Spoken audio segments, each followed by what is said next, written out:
It has always been our way. We prepare for those times when things are scarce. We put up food, meat, roots, berries, and fish. We make plans to care for our children, our elders, our families. It's part of who we are. We are strong and resilient. We prevail through uncertainty, and we know that an emergency can happen at any time. For this, we must also prepare.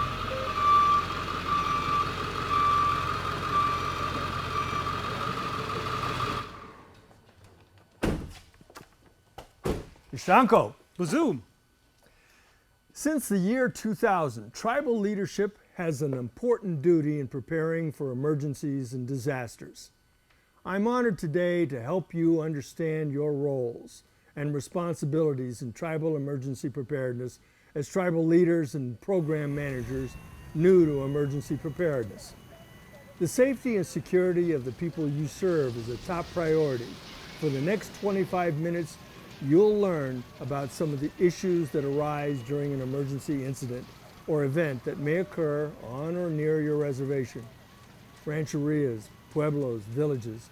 You'll gain useful information on all-hazard planning, interoperability, and using the unified command system.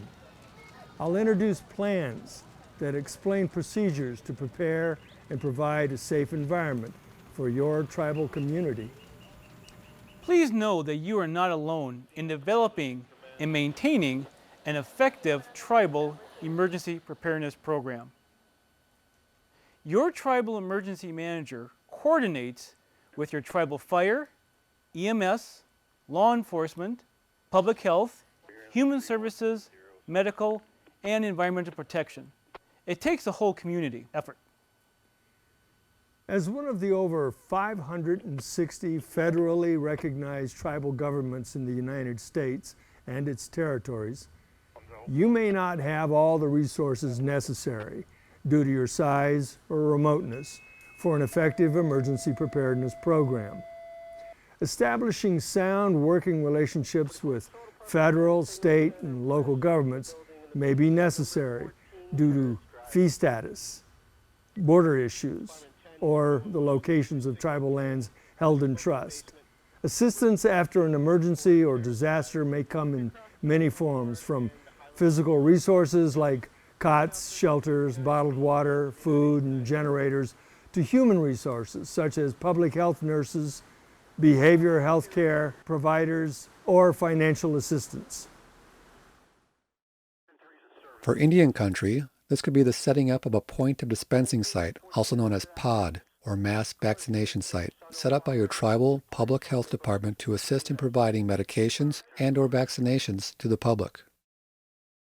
The Strategic National Stockpile, SNS, has large quantities of medicine and supplies to protect people if there is a public health emergency, such as a terrorist attack or flu outbreak, severe enough that local supplies run out. If federal and tribal authorities agree that the SNS is needed, medicines will be delivered to any state in the U.S. in time for them to be effective. Each state has plans to receive and distribute SNS medicine and supplies to local communities as quickly as possible.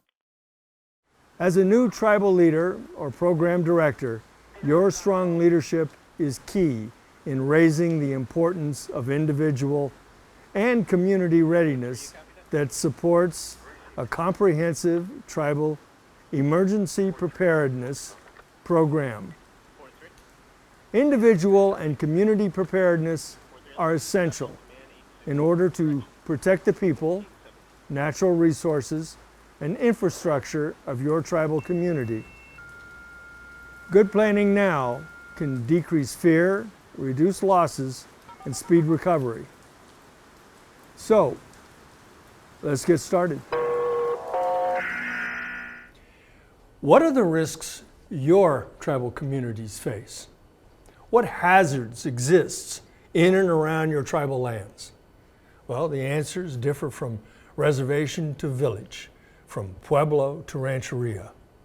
They also depend on which part of the country your community calls home, and if you follow Public Law 280 or a closed reservation. The risks and hazards our communities face are not always created by nature. Some are created by people. Knowing the risks that may occur in tribal communities is the first step in being able to manage response and recovery from any disaster or emergency. Even if an incident has not happened in a long time, doesn't mean it won't. We need to stay prepared.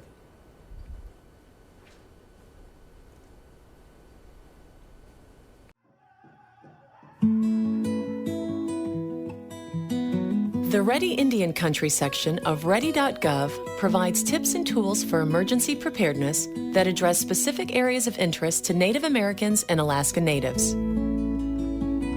Well, in Indian country, there's 565 tribes in the United States, and a lot of them have different disasters that they may encounter. Preparedness, I think, in Indian country is something that has always been within our culture and our lifestyle.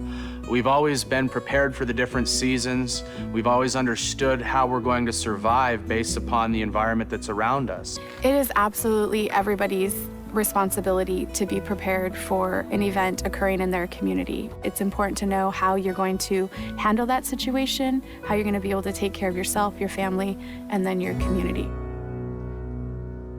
In 2007, we had over 65-mile-an-hour winds that swept through our reservation, burning more than 94% of it completely to the ground and putting a number of our tribal members into a situation where they had no homes anymore. We were told to evacuate and we had 1 hour. And you go back to your house and you think, what am I going to take? I never thought in my entire life that my grandmother would go homeless, my uncle would go homeless, and I'd see all my family fending to rebuild our community again. But those things happen. The best thing that individuals can do for themselves is to ensure that they're prepared at home and to get involved in their community. They can volunteer at any emergency response activities that are taking place and just making sure that they know what procedures the tribes have in place and that they know what the response plans are. We have monthly trainings. Everybody's invited. It don't matter whether you come from the reservation or not. In the event of the big disaster, we're in the same boat. No agency has the resources to take care of everyone simultaneously. It's a collaboration of tribal governments, tribal agencies, tribal emergency response, with American Red Cross, with the state, local governments, with FEMA, all working our plans together so that we can support each other with the resources we have. I think the best way to look at being prepared is to look at it more as a lifestyle. You should live your life, not in fear, but being aware that you should at any time be able to pick up a bag and go out the door if you need to, or shelter in place for any significant amount of time. It's important for people to have a kit and to have a communications plan with a family member outside of the local area so that all of their family members can make contact to one person and everyone knows that each other is safe. A standard emergency kit includes water, food, and medicine to sustain all members of your household for at least 3 days. Visit ready.gov for a complete list of suggested items, along with recommendations for how to prepare a family emergency plan. Disaster preparedness is not a one-time event. You always have to be prepared because you don't know when it's going to hit you. Indian people on the reservations, when something happens, everybody pulls together. It doesn't matter who your neighbor is, or you might not have talked to them for 30 years. Well, something happens, everybody's giving food, they're giving clothes, they're giving shelter, they're giving, everybody gives. It's 100% when disaster happens. And I think that's one of the reasons that we're able to sustain ourselves is because of the fact that we take care of one another.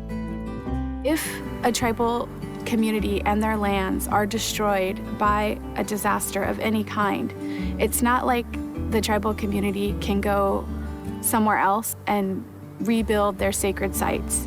I think that's what makes emergency management in Indian country imperative. This is our homeland, and so we have to protect it and be prepared for that. Check out the information at Ready Indian Country on ready.gov and get started preparing today. Anytime a group of Native people gather, whether at a powwow or another cultural event, there's always a risk that an emergency will happen. There are two types of situations a tribal community may encounter: an incident or an event. An incident generally provides little to no forewarning. A tornado, an explosion, or a train derailment are characterized as incidents. An event is something that is foreseen or predetermined, slowly rising floodwaters after several days of rain. A scheduled annual powwow, which brings a large group of people together on a set date and place. Both of these are examples of events. As a tribal leader or program manager, you will need to ensure that your tribal community has the plans, unified command system, and interoperability to ensure access to grants, training, and response resources from local, regional, state, and DHS FEMA resources. The creation of your Tribal Emergency Operations Plan, or EOP, for your community is your starting place. The plan outlines the level of preparedness and incident management activities necessary for your community. The EOP will list your tribal government structure and the roles, responsibilities, policies, and procedures for providing response and recovery services. It will also describe how decisions regarding specific hazards are made for long-term prevention and mitigation. The plan has to be flexible enough to use in all events, large and small. A complete plan includes the purpose, organization and assignment of responsibilities for events. It also includes information on administration, logistics, plan maintenance, and a reference guide. Finally, the plan should contain jurisdictional or functional appendices describing other duties and responsibilities, as well as a glossary. A continuity of operations plan, or COOP, also needs serious consideration. This plan will ensure that your tribal government continues to operate when an incident or event affects the ability of your leaders to assemble. Because incidents occur with little or no warning, first responders may need resources and people moved quickly, and requiring the approval of the tribal council during the early stages of an incident can cost lives and lead to property damage. Your tribal hazard mitigation plan describes actions that have to be taken to reduce or eliminate risk to human life and property. Information from past events will be used to make decisions prior to, during, and after upcoming incidents. The mitigation planning process encourages cooperation among tribal leaders and other tribal members, local residents, governmental agencies, businesses, academia, and nonprofit groups. They provide guidance to the plan development and implementation. This community approach supports and reflects the needs of the whole tribal community. In some cases, your tribal government has combined planning efforts with local government agencies. A local plan can include the response capabilities of the tribe as well as reflect the mutual support. The community's response to a catastrophic incident can be represented in one single plan.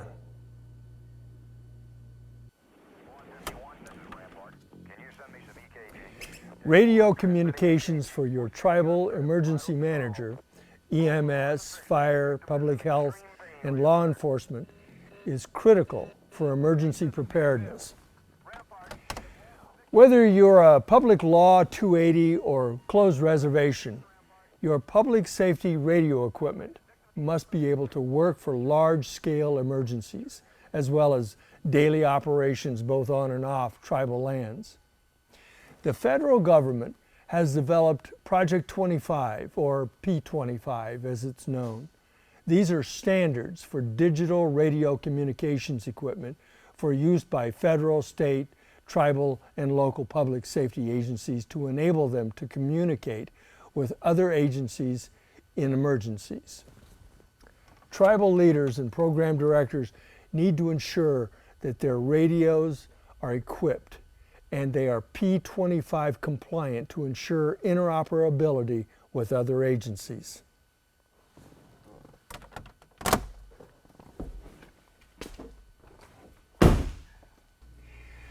The Incident Command System, or ICS, is essential to an effective response and recovery operation. The adoption by tribal resolution of the National Incident Management System, or NIMS, ensures that all elements of tribal emergency management and public health operations are carried out in a unified manner. I'm Daniel Crazy Thunder, and I'm with the Oglala Sioux Tribe, Department of Public Safety. The Unified Command is very new to me. I've never heard of it. During major events or incidents on federal, trust, or fee lands, multi-jurisdictions may have to respond and work together to resolve the issues. Fire, EMS, public health, and police from various jurisdictions need to be able to communicate with each other at the scene, as well as ensure a common operating picture. Tribal public information officers need to provide information in a unified manner to avoid confusion. The Unified Command System for Tribal Governments is the TERC, the Tribal Emergency Response Committee. In preparing for an event, this group of tribal professionals should plan and coordinate their roles. This interaction addresses several questions. What action should be taken if there is a severe weather, such as storms or extreme temperatures? Who has the authority to cancel an activity? Are tribal fires, EMS, police, and emergency management pre-positioned or on standby? In the area accessible for tribal EMS personnel for easy entry and exit, is there a capability to communicate quickly should there be a need? Preparing ahead of time can ensure safety of all those that participate. The TERC doesn't have to be assembled for every emergency, such as a minor traffic accident or kitchen fire. But when the incident is major, like a tornado or hazardous material spill or major flooding, then the TERC's assistance may be essential to response and recovery. The TERC should have a designated facility for staff to assemble for planning and response. This is identified as Emergency Operations Center, or EOC. It may be located in a tribal government facility, or it may be located with another jurisdiction's facility, such as a state, regional, or county EOC. Many state and county EOCs have provided a space for a tribal liaison to operate when the incident occurs in their jurisdictions. From the EOC, the incident commander, who is on scene, can coordinate with other response professionals in providing necessary resources. The communications equipment, charts, directives, and collaboration between disciplines and jurisdictions all contribute to the response and recovery operations. The incident commanders rely on the support of the TERC for resources they need to bring the situation under control. You may be the person who determines which officials in your administration will serve on your TERC. It should include staff from tribal emergency management, fire, EMS, law enforcement, public works, housing, natural resources, public health, human services, education, and a tribal public information officer. When your tribal emergency response committee is activated, your unified command decisions will ensure a well-coordinated response, improved communications, and coordination among all participants at all levels of government. This enhances understanding and facilitates collaboration among agencies, which leads to a safer response. When tribal facilities can be shared, tribal staff and resources can be used more efficiently because duplication is minimized. Tribal response costs are reduced, and your community members are provided more accurate and timely information. To manage an incident on tribal land, your Turk should follow the 5 golden rules of unified command. No agency's authority is compromised or neglected. There is one incident action plan for the entire response. All Turk members and liaisons speak only for their department or agency. Public information statements are made with a single voice. Tribal facilities are shared to manage incidents. Hi, I'm Craig Fugate, the Administrator of the Federal Emergency Management Agency, also known as FEMA. And FEMA, in cooperation and partnership with the National Congress of American Indians, want to take this opportunity to thank you for your leadership, both from the elders and for those that have served defending this country and our veterans. We know it's important in Indian country to prepare for disasters, and we appreciate our partnership working with the sovereign tribes of this country as we build safer communities.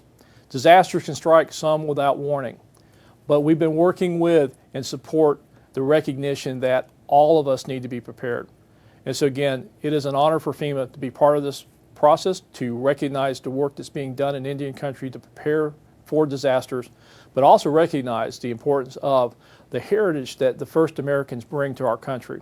So we thank you, and again, we honor our ability to work with you as we work to make sure that Indian country is prepared. Thank you. There are FEMA tribal liaisons for each region in Indian country. Many state and local jurisdictions also have tribal liaisons in their emergency management agencies. A FEMA or state tribal liaison may be part of the response when a federally declared disaster affects your reservation, rancheria, pueblo, or village. Tribal liaisons are important resources who can answer questions and provide technical assistance for responding to a disaster. They serve as the informational gateways to state or federal programs and provide information on funding opportunities that can support disaster mitigation and emergency planning. Tribal liaisons can be contacted through your state's Department of Emergency Management or through the Federal Department of Homeland Security. You can also contact the Department of Health and Human Services Office of Tribal Affairs or your state's health department. Tribal emergency preparedness is not new to Native people. Our elders called it survival. They tell us stories about how our communities always made sure they planned for the future to provide their clan or extended families with food, clothing, and shelter for not only the next day, week, or year, but for the future generations. They did this through respectful use of resources given to them to use and protect. As a tribal leader or program director, you can see the importance of having an emergency preparedness program.